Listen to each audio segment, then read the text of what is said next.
नमस्कार विद्यार्थी मित्रांनो, लक्ष सरकारी नोकरी या एज्युकेशनल चॅनलवर आपले पुन्हा एकदा स्वागत. मित्रांनो, आज आपण काही महत्त्वाचे चालू घडामोडीचे प्रश्न या ठिकाणी कव्हर करून घेणार आहोत, जे येणाऱ्या भरतीसाठी उपयुक्त असणार आहेत. तसेच आपण कोणत्याही परीक्षेची तयारी करत असाल बघा, तर ते प्रत्येक परीक्षेसाठी ते उपयुक्त असणार आहेत प्रश्न, ज्यामध्ये आपण माहिती कव्हर करणार आहोत, ती परीक्षेसाठी उपयुक्त असणार आहेत. तसेच प्रश्न देखील आपण या ठिकाणी कव्हर करणार आहोत. आजचा आपला भाग असणार आहे 460वा. या भागामध्ये आपण 11 फेब्रुवारी 2026 या दिवसातील काही महत्त्वाचे चालू घडामोडीचे प्रश्न या ठिकाणी कव्हर करणार आहोत.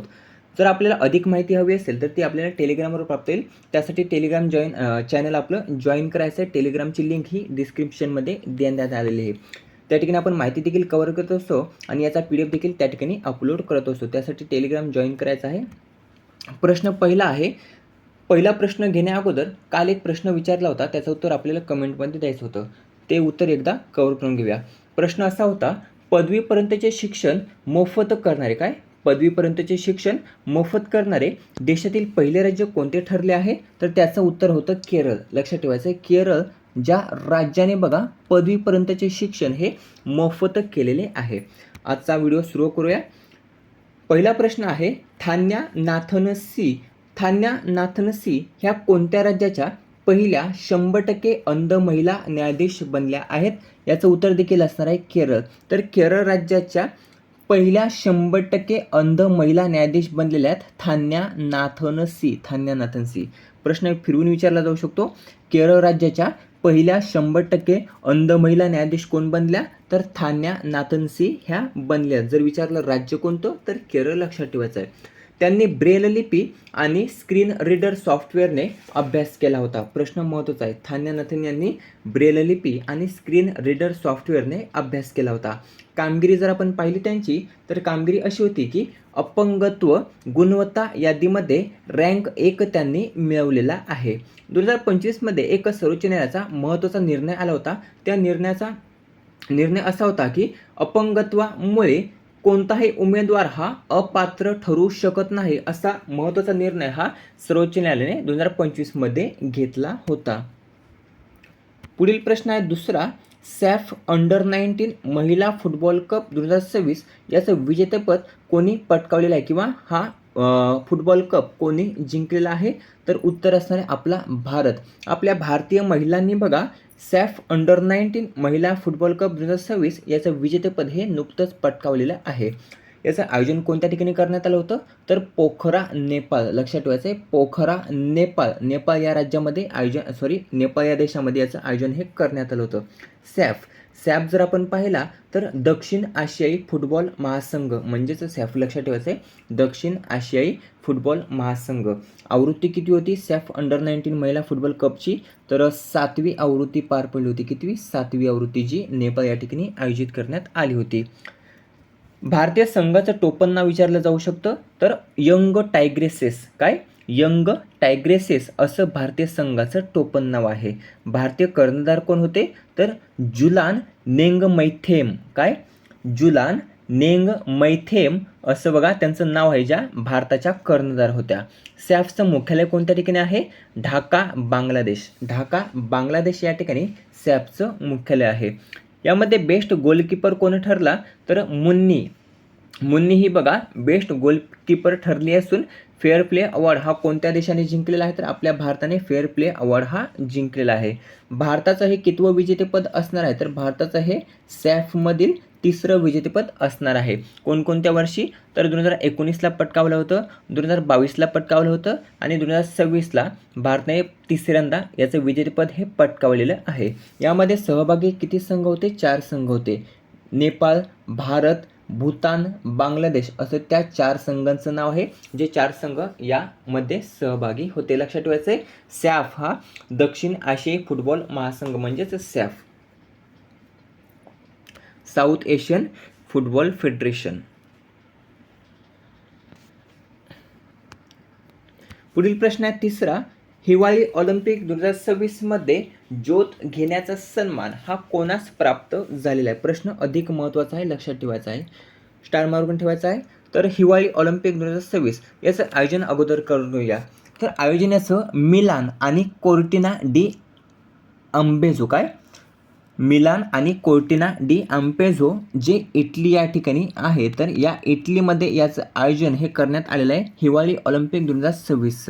तर या हिवाळी ऑलिम्पिक 2026 जी इटली या ठिकाणी आयोजित करण्यात आलेली आहे, तर त्यामध्ये ज्योत घेण्याचा सन्मान हा कोणास प्राप्त झालेला आहे, तर भारताचा अभिनव बिंद्रा. लक्षात ठेवायचं आहे, नेमबाज आहे अभिनव बिंद्रा.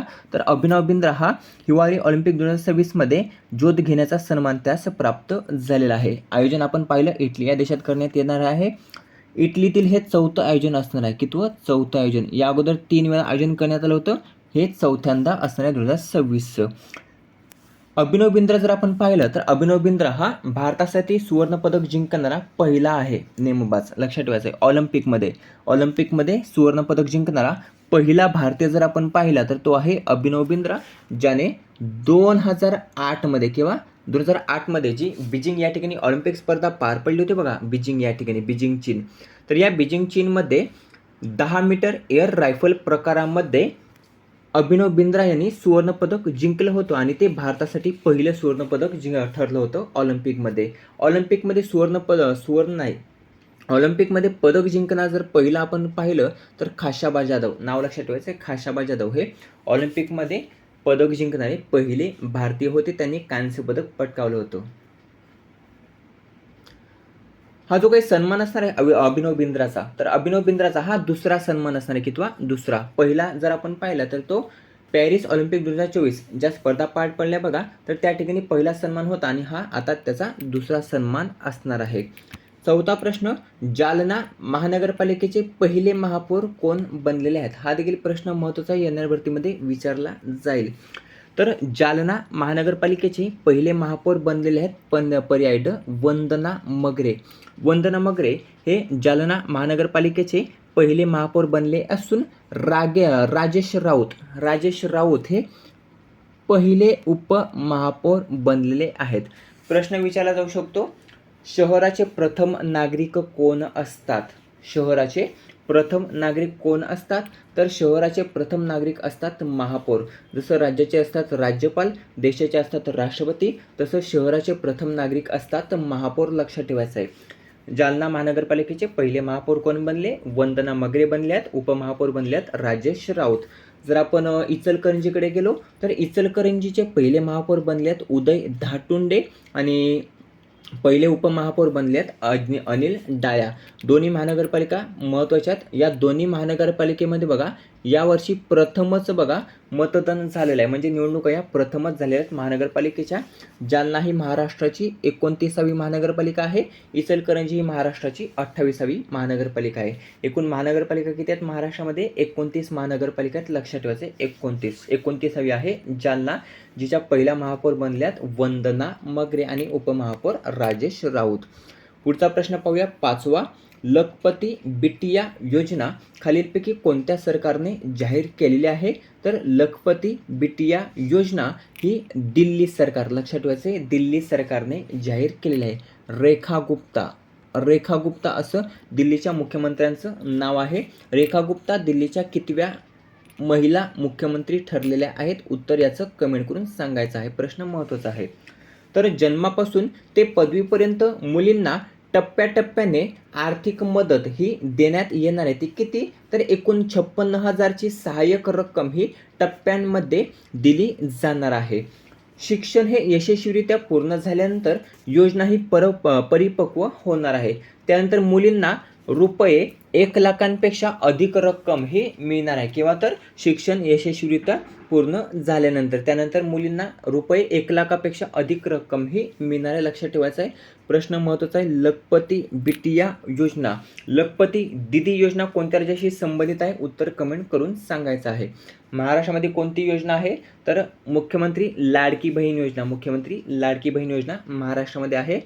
लखपती दीदी कोणत्या राज्याशी संबंधित आहे? उत्तर कमेंट करून सांगायचं आहे. लखपती बिटिया योजना दिल्ली सरकारची आहे. पुढील प्रश्न आहे 6वा.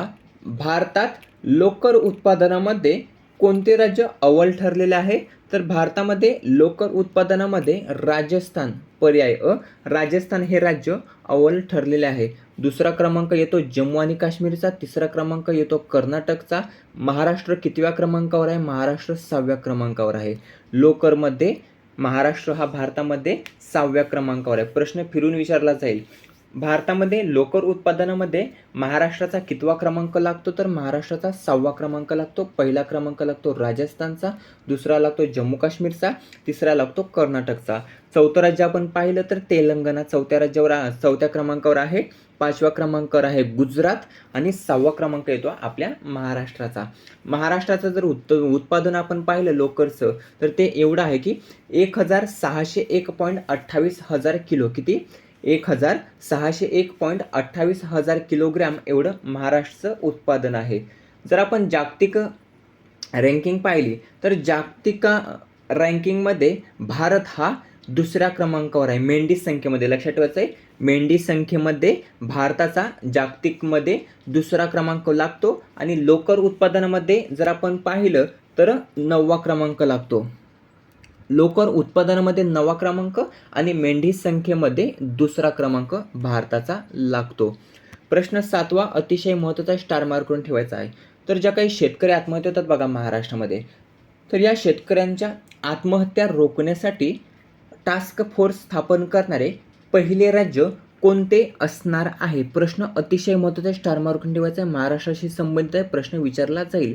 तर उत्तर आहे पर्याय क महाराष्ट्र. आपल्या महाराष्ट्राने शेतकऱ्यांची आत्महत्या रोखण्यासाठी राज्यस्तरीय टास्क फोर्स स्थापन करण्याचे निर्देश नुकतेच जाहीर केलेले आहेत. यामार्फत घोषणा झालेली आहे. घोषणा कोणी केलेली आहे? तर कृषी आयुक्त सूरज मांढरे. कोणी? कृषी आयुक्त सूरज मांढरे यांनी याबाबतची घोषणा केलेली आहे. हे जे काही टास्क फोर्स असणार आहे बघा, तर ते कृषी विभागाअंतर्गत येणार आहे. कृषी विभागाअंतर्गत कृषी आयुक्त आहेत सूरज मांढरे यांनी हे जाहीर केलेले आहे. याची घोषणा त्यांनी केलेली आहे. पुढील प्रश्न आहे 8वा. BCCIच्या वार्षिक करार 2025-26च्या ए श्रेणीमध्ये, कशामध्ये? तर ए श्रेणीमध्ये कोणास स्थान प्राप्त झालेले आहे? उत्तर असणार आहे पर्याय ड वरीलपैकी सर्व. BCCIची जी काही वार्षिक करार श्रेणी असते बघा ABC वगैरे, तर त्या ए श्रेणीमध्ये कोणास स्थान प्राप्त झालेलं आहे? तर पर्याय अ शुभमन गिल, पर्याय ब रवींद्र जडेजा, पर्याय क जसप्रीत बुमराह. तर या वरीलपैकी तिघांना देखील बघा BCCIच्या वार्षिक करार 2025-26च्या ए श्रेणीमध्ये स्थान हे प्राप्त झालेले आहे. लक्षात ठेवायचं आहे ए श्रेणी. जर आपण पाहिलं तर अगोदर विराट कोहली आणि रोहित शर्मा हे A+ श्रेणीमध्ये होते. A+ श्रेणी. BCCIचा जो काही वार्षिक करार असतो बघा, तर त्या वार्षिक कराराच्या A+ श्रेणीमध्ये कोणाचा समावेश होता या अगोदर? तर विराट कोहली आणि रोहित शर्मा यांचा समावेश होता. परंतु त्यांनी बघा T20 असेल, टेस्ट असेल, तर या दोन्ही खेळ प्रकारातून निवृत्ती जाहीर केली आणि त्याच कारणास्तव बहुतेक बघा यांचा जो काही वार्षिक करार आहे बघा, तर त्या वार्षिक करारामध्ये त्यांची ग्रेड जर आपण पाहिली, श्रेणी जर आपण पाहिली, तर त्यांचा जो काही समावेश आहे तर तो B ग्रेडमध्ये करण्यात आलेला आहे. लक्षात ठेवायचं आहे. अगोदर स्थान कशामध्ये होतं? A+ श्रेणीमध्ये होतं. आता या वर्षीच्या करारामध्ये स्थान हे B ग्रेडमध्ये गेलेलं आहे. रोहित शर्मा आणि विराट कोहलीचं स्थान हे B ग्रेडमध्ये गेलेलं आहे. ए श्रेणीमध्ये शुभमन गिल येतो, रवींद्र जडेजा येतो, जसप्रीत बुमराह येतो. या तिघांचा समावेश हा ए श्रेणीमध्ये करण्यात आलेला आहे. बी श्रेणी पाहूया. बी श्रेणीमध्ये विराट कोहली, रोहित शर्मा, वॉशिंग्टन सुंदर, KL राहुल, सूर्यकुमार यादव, यशस्वी जायस्वाल, मोहम्मद सिराज, श्रेयस अय्यर, कुलदीप यादव, ऋषभ पंत आणि हार्दिक पांड्या यांचा समावेश हा बी श्रेणीमध्ये करण्यात आलेला आहे. बी श्रेणीमध्ये एकूण 11 खेळाडू आहेत. किती? 11. शेवटची राहिली सी श्रेणी. सी श्रेणीमध्ये 16 जणांचा समावेश करण्यात आलेला आहे. किती? 16 जणांचा. लक्षात ठेवायचा आहे. पुढील प्रश्न आहे 9वा, जो आपल्याला कमेंटमध्ये याचं उत्तर सांगायचं आहे. प्रश्न असा आहे, देशात नवा सुलभ प्राप्तिकर कायदा हा केव्हापासून लागू करण्यात येणार आहे? प्रश्न महत्त्वाचा आहे, स्टार मार्क करून ठेवायचा आहे. याचं उत्तर आपल्याला कमेंटमध्ये सांगायचं आहे. जास्तीत जास्त उत्तर कमेंटमध्ये सांगण्याचा प्रयत्न करायचा आहे, कारण जे आपण लास्टचे शेवटचे प्रश्न ठेवतो बघा, तर ते अतिशय महत्त्वाचे असतात आणि तेच परीक्षेमध्ये विचारले जाऊ शकतात. असे प्रश्न आपण शेवटी ठेवत असतो. तर त्यासाठी जास्तीत जास्त उत्तर देण्याचा प्रयत्न करा. आता घेऊया पटकन रिव्हिजन.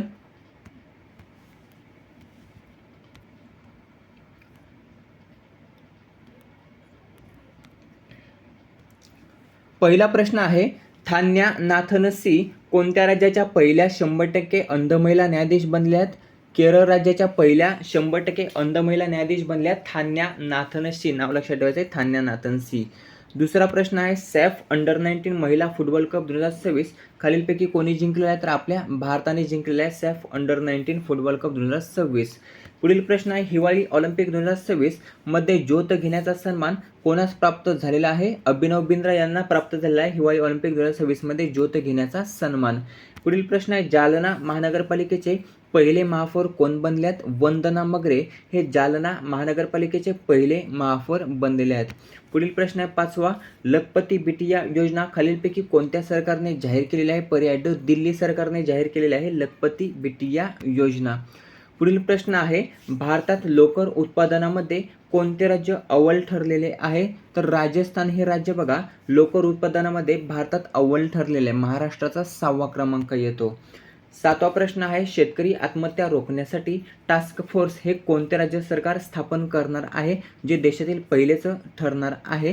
तर लक्षात ठेवायचं आहे महाराष्ट्र राज्य सरकार बघा शेतकरी आत्महत्या रोखण्यासाठी टास्क फोर्स स्थापन करणार आहे आणि असं करणार ते देशातील पहिलंच राज्य ठरणार आहे. 8वा प्रश्न आहे BCCIच्या वार्षिक करार 2025-26च्या ए श्रेणीमध्ये कोणाचं स्थान प्राप्त झालेले आहे? वरीलपैकी सर्व, ज्यामध्ये शुभमन गिल असेल, रवींद्र जडेजा असेल, जसप्रीत बुमराह असेल, तर या तिघांना देखील त्यामध्ये स्थान हे प्राप्त झालेलं आहे. लास्टचा प्रश्न आहे 9वा जो आपल्याला कमेंटमध्ये सांगायचं आहे त्याचं उत्तर जास्तीत जास्त सांगायचं आहे. प्रश्न असा आहे देशात नवा सुलभ प्राप्तिकर कायदा हा केव्हापासून लागू करण्यात येणार आहे? हे उत्तर जास्तीत जास्त कमेंटमध्ये सांगायचं आहे. व्हिडिओ कसा वाटला कमेंट करून नक्कीच सांगायचं. व्हिडिओ आवडला असेल तर मित्रांसोबत जास्तीत जास्त शेअर करायचा आहे. चॅनलला सबस्क्राईब करून घ्यायचं आहे. लाईक देखील करायचा आहे. आज आपण एक महत्त्वाचा व्हिडिओ कव्हर करणार आहोत ज्यामध्ये आपण नुकतंच झालेले भारतातील पहिले अतिशय महत्त्वाचे भारतातील पहिले त्या ठिकाणी कव्हर करून घेणार आहोत. त्याचा एक भाग आपण अगोदर कव्हर केलेला आहे. जसं की काल मी सांगितलं होतं तसं त्याच पद्धतीने बघा आज आपण त्याचा दुसरा भाग कव्हर करणार आहोत ज्यामध्ये भारतातील पहिले आपण त्या ठिकाणी कव्हर करून घेणार आहोत. त्याचा PDF देखील टेलिग्रामवर प्राप्त होईल. भेटूया पुढील भागामध्ये. धन्यवाद.